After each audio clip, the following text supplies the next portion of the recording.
আমাদের যুগপৎ আন্দোলনে যারা আমাদের সঙ্গে ছিল আমরা সবাই মিলে কাজ করছি। আর একটা কথা অনেক শোনা যাচ্ছে, যে কথা সবাই বারবার বলছে, বিএনপির উপর অনেক কিছু দোষ চাপানো হচ্ছে। এটা অত্যন্ত সত্যি।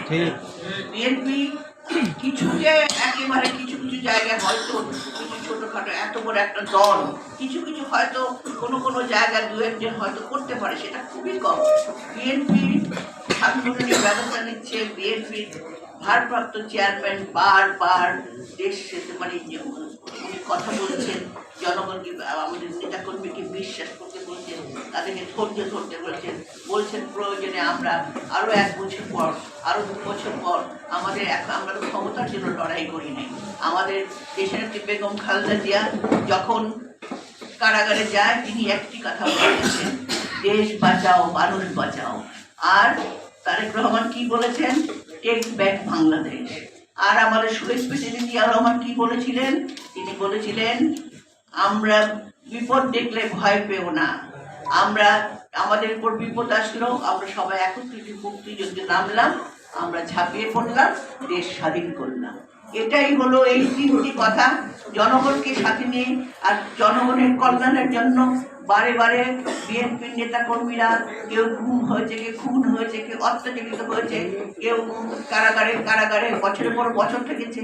আমরা কিন্তু এখনো আসামি, আমাদের কিন্তু কেসগুলো একটাও ওঠে নাই, মাত্র 4-5টা বোধ আমারই হয়েছে, আর সমস্ত কেসগুলো আছে। আমরা এখনো কারাগারে আদালতের দরজায় ঘোরাঘুরি করছি। তারপরেও এত 90 লাখ যে আমাদের যে কেস হয়েছিল আসামি, এইগুলো সমস্ত আমাদের মাথার উপর এখনো আছে। তারপরেও আমরা মাথা উঁচু করে আমরা থাকবো এবং আমরা কাজ করব এবং আমাদের দেশনেত্রী বেগম খালেদা জিয়া যিনি আপোষহীনভাবে লড়াই করে গেছেন, তার যে সম্মান, তার যে মর্যাদা, তার যে কথা, সেই কথার মর্যাদা দিয়ে ভারপ্রাপ্ত চেয়ারম্যানের যে ত্যাগ, সেই ত্যাগকে স্বীকার করে আমরা আসুন এই দেশটাকে গড়ে তুলি এবং আমাদের এই দেশের যে দেশনেত্রী বেগম খালেদা জিয়া যদি সত্যিকার অর্থে আমরা এই দেশকে নিয়ে লড়াই করি, সত্যিকারের আমরা দেশে সুন্দর বাংলাদেশ গড়তে পারি, তাহলেই হবে আমাদের সত্যিকারের অর্থে বেগম জিয়া এতদিন যে কষ্ট করছে সেই কষ্টের সত্যিকারের প্রতিদান, সেই প্রতিদান দেওয়ার জন্য আসুন আমরা সবাই একত্রিত হই, সবাই একসাথে পথ চলি।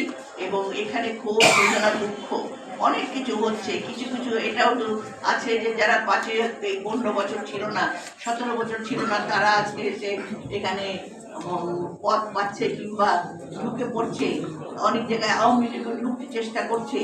এগুলো আমাদের নিজেদেরকে সচেতন করি, আমরা যদি সচেতন থাকি, ঐক্যবদ্ধ থাকি, এগুলো কিচ্ছু করতে পারবে না, সেগুলো ঝরে যাবে। আমি সবাইকে ধন্যবাদ এবং জিসামকে আবারও ধন্যবাদ দিয়ে আমার বক্তব্য শেষ করছি। আল্লাহ